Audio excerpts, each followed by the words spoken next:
Let me ask you something. Have you ever gone out of your way to help family, only to have them spit in your face the moment life hits you hard? I'm talking about betrayal that doesn't come from a stranger, but from someone you once called family. This is the story of Jake. He paid off his sister-in-law's entire university debt, but when he lost his job, she called him a failure. A loser. What she didn't know is that karma doesn't forget. And when it came back around, Jake delivered the coldest revenge, without even raising his voice. Stay close, because what happened next will leave you stunned. Jake was the kind of man people trusted. Hardworking, grounded, not flashy, just dependable. He married Rachel, the love of his life, when he was 32. Together for 8 years, building a simple but happy life. Their home wasn't a mansion, but it was filled with laughter, shared meals, and the quiet comfort of two people who truly understood each other. They had plans for a new car, maybe a little place out of the city one day, and a long-awaited anniversary trip they'd been saving for. These weren't extravagant dreams, just the steady, hopeful aspirations of a couple building a future together. Rachel had a younger sister named Amy, 22. Studying marketing at a top university. She was bright, quick-witted, with a sharp mind and an ambition that crackled around her like static electricity. But she was also drowning in $40,000 of student loans, a weight that threatened to pull her under before she even had a chance to truly swim.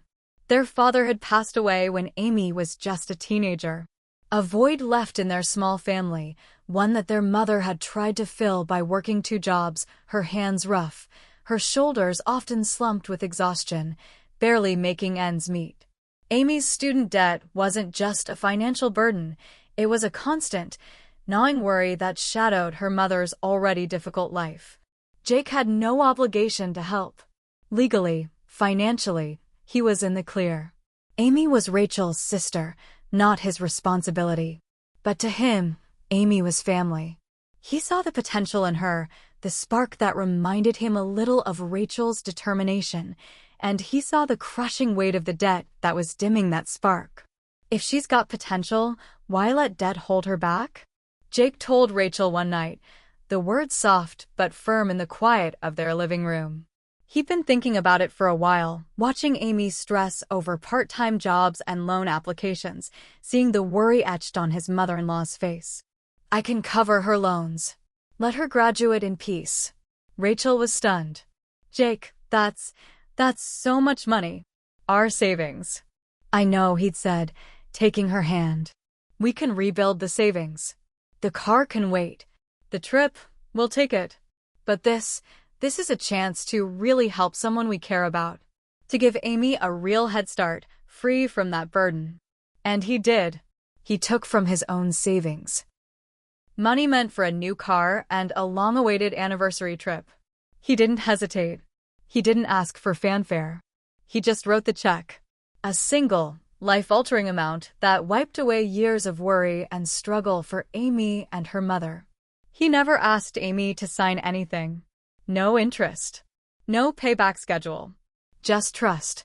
A simple, unspoken agreement that this was a gift, an investment in her future, given out of love and belief in her. Amy was grateful, at first. She cried. Huge, heaving sobs of relief and gratitude. Hugged him tight, burying her face in his shoulder. Called him her guardian angel, her savior. She promised him the world, promised to make him proud, promised to never forget what he'd done for her. But angels, you see, are only appreciated when they're flying high. Amy graduated, top of her class. Armed with her marketing degree and a clean financial slate, she landed a decent job at a trendy startup. The kind of place with beanbag chairs and kombucha on tap. She was on her way.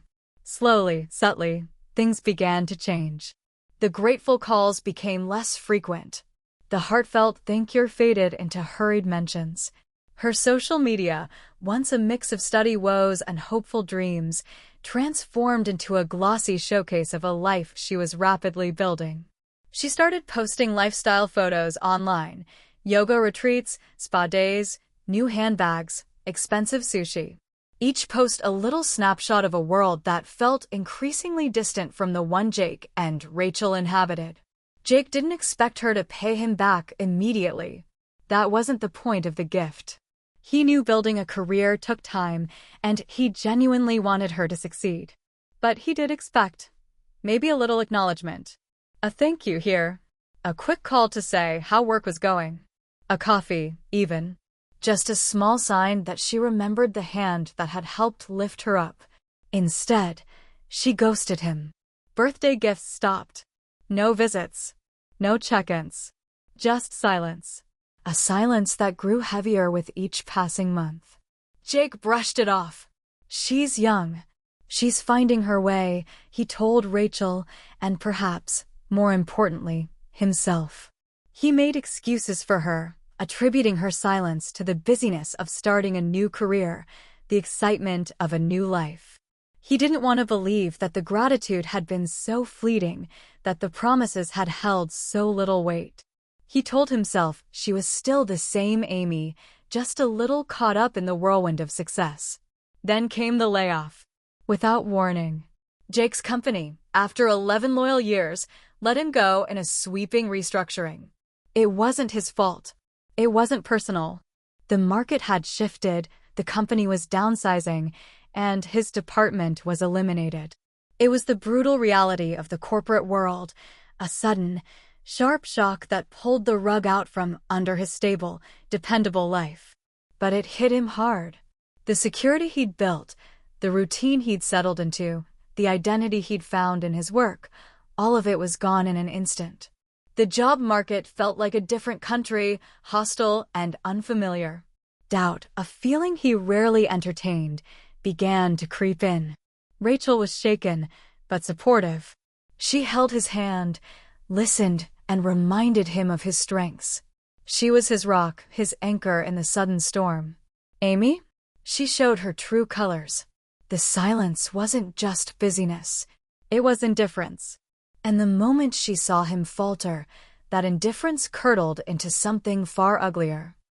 It was a family dinner. The kind where tension simmers just under the surface, thick and heavy in the air.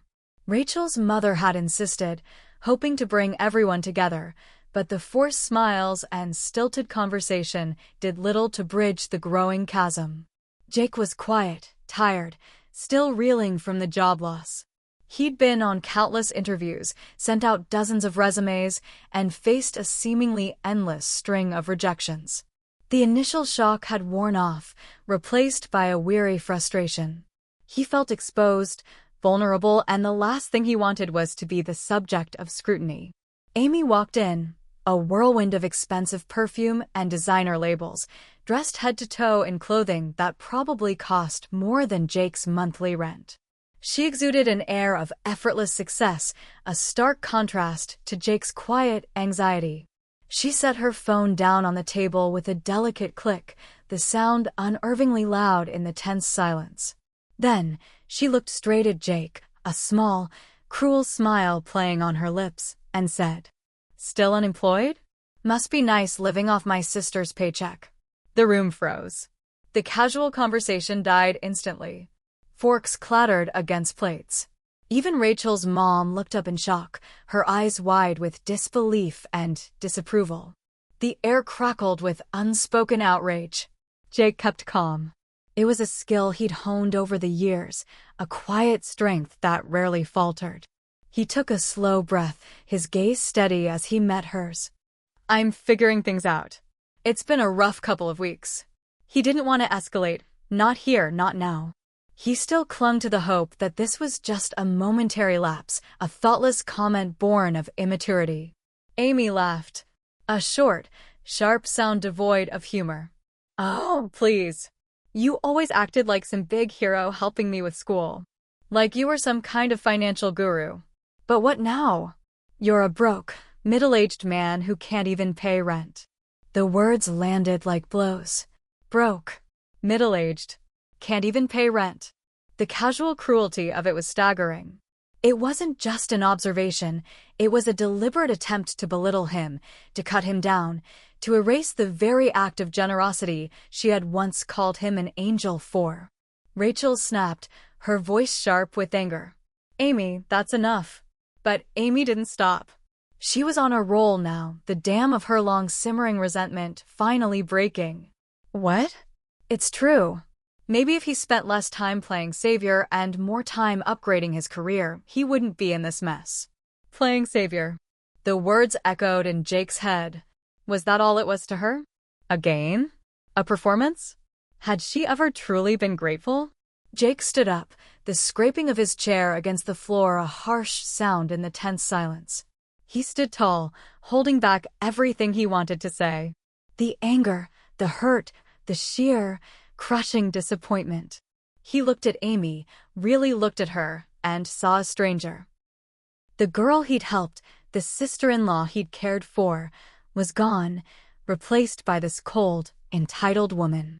"You know what, Amy," he said, his voice low and even, devoid of emotion. "You're right.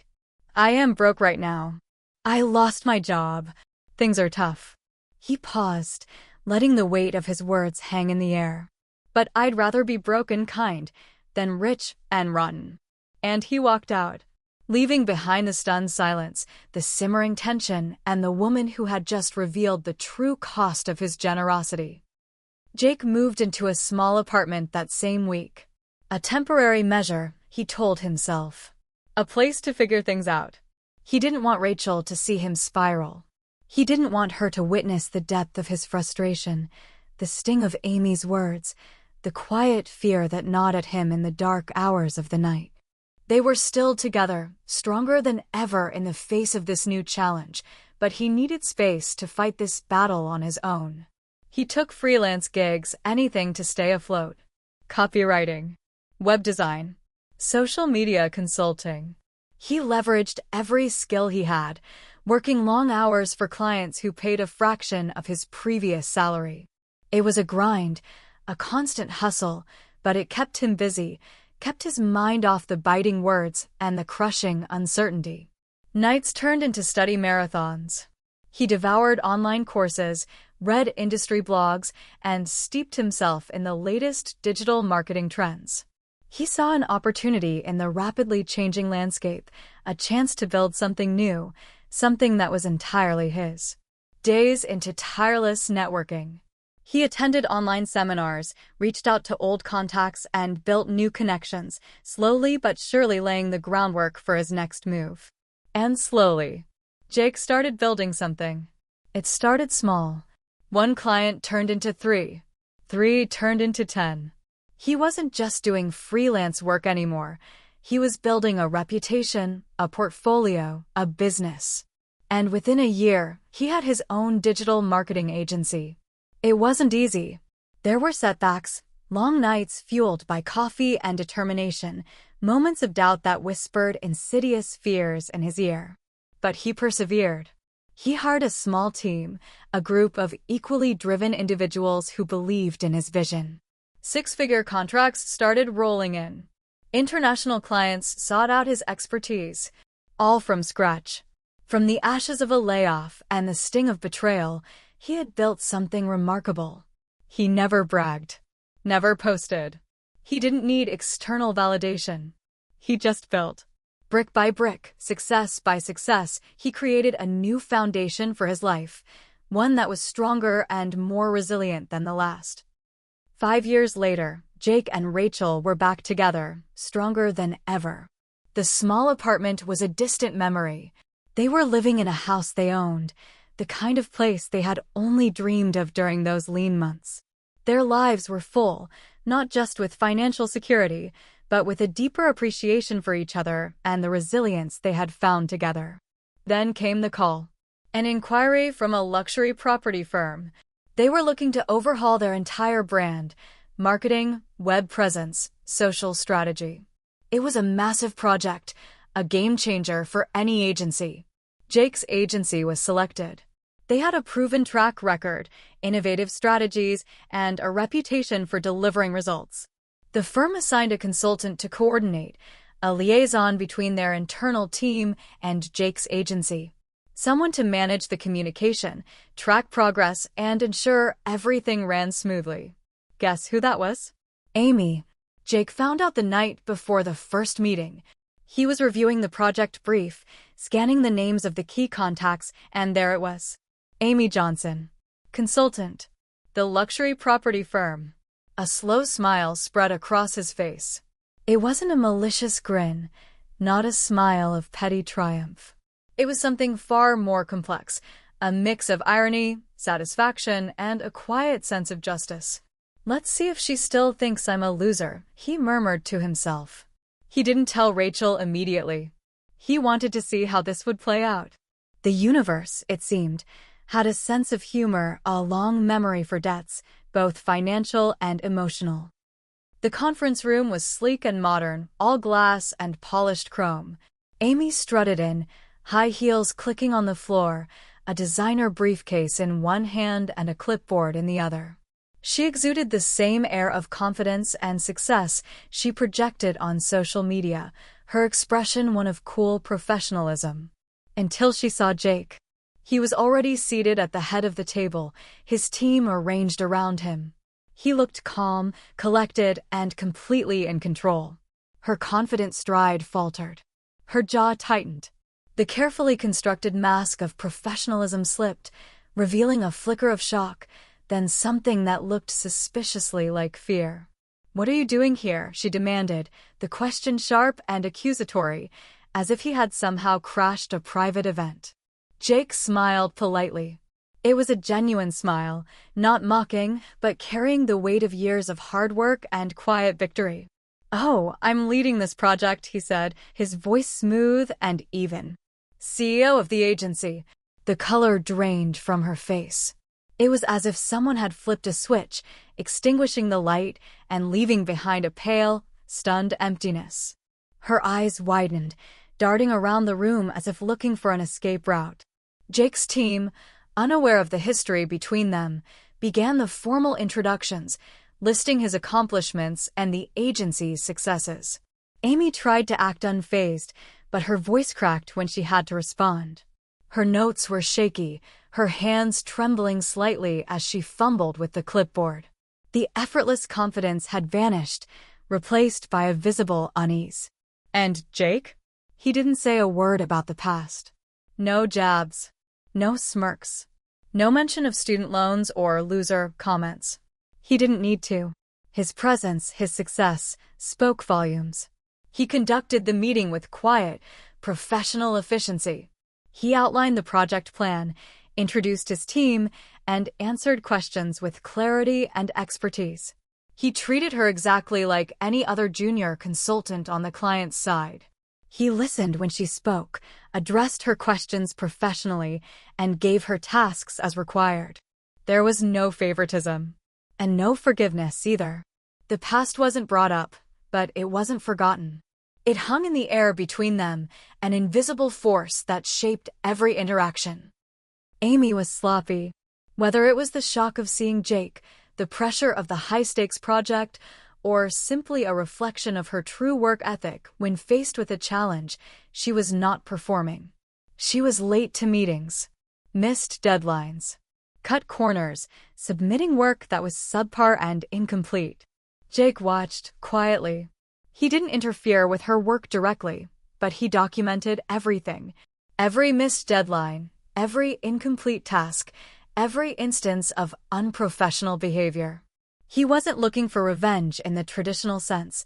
He was simply holding her accountable, something he suspected she hadn't been truly forced to do before. After 6 weeks of this, Jake pulled her aside. He requested a private meeting and Amy walked in, looking nervous and defensive. "Amy," he began, his voice calm and measured. "We've documented 3 missed deliverables. This can't continue." She snapped, her voice rising. "Are you serious? You're firing me? Over small mistakes?" The indignation in her voice was almost comical, a complete lack of self-awareness. Jake looked her dead in the eyes. His gaze was steady, unwavering. "This isn't about mistakes," he said. "It's about accountability." Amy's voice trembled. The bravado was gone, replaced by a raw, exposed vulnerability. "You're still bitter about what I said, aren't you?" Jake took a deep breath. This was it.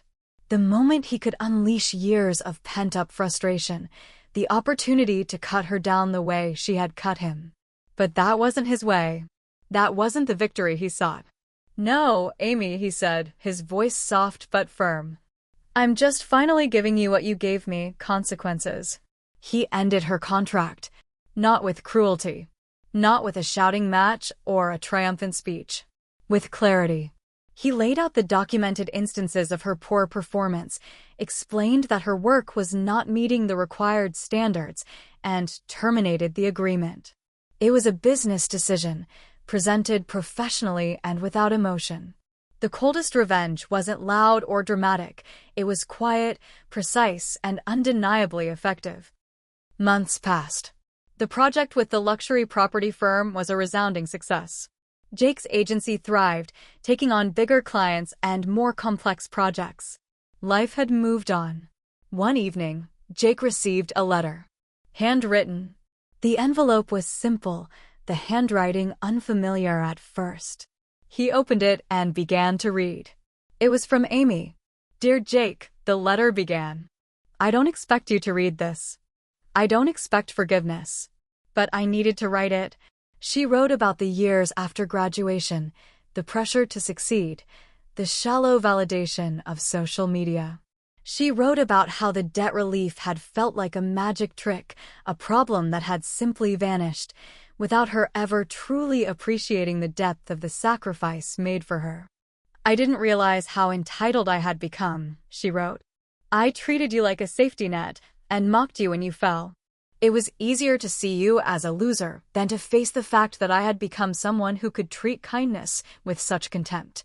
She admitted that seeing him at the meeting had been a shock, a jarring reminder of the person she had been and the person he had become. She acknowledged her poor performance and accepted the consequences. "You didn't deserve that," she wrote, her words stark and honest. "My behavior was inexcusable. I don't expect forgiveness. But I needed you to know I finally see it now." Jake read the letter twice.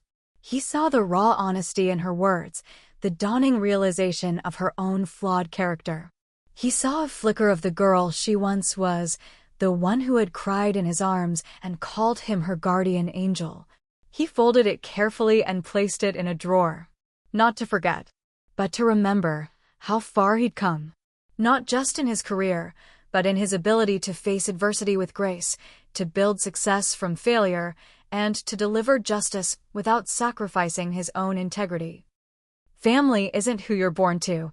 It's who shows up when it counts. Jake gave everything without asking for anything in return. He extended a hand, offered a lifeline, and asked only for trust. And when life turned on him, so did the one he helped most. But you know what the best revenge is? It's not anger. Not shouting. Not payback in the traditional sense. It's rising. Rising so high that the people who look down on you now have to look up just to see your shadow. It's building a life that is not only successful, but also deeply meaningful, a life lived with integrity and resilience. If you've ever been betrayed by someone you loved like family, if you've been called a loser while carrying the weight of someone else's success, let Jake's story remind you, you don't need revenge. You just need a comeback. Focus on yourself, on your own strength, on building the life you deserve. And if karma needs a little help, that's why I'm here. I'm Ruby, and this was another true story of betrayal, justice, and the kind of victory that speaks for itself. Subscribe to Revenge Ruby for more real stories that expose the truth, deliver justice, and prove one thing: revenge isn't evil. Sometimes it's earned.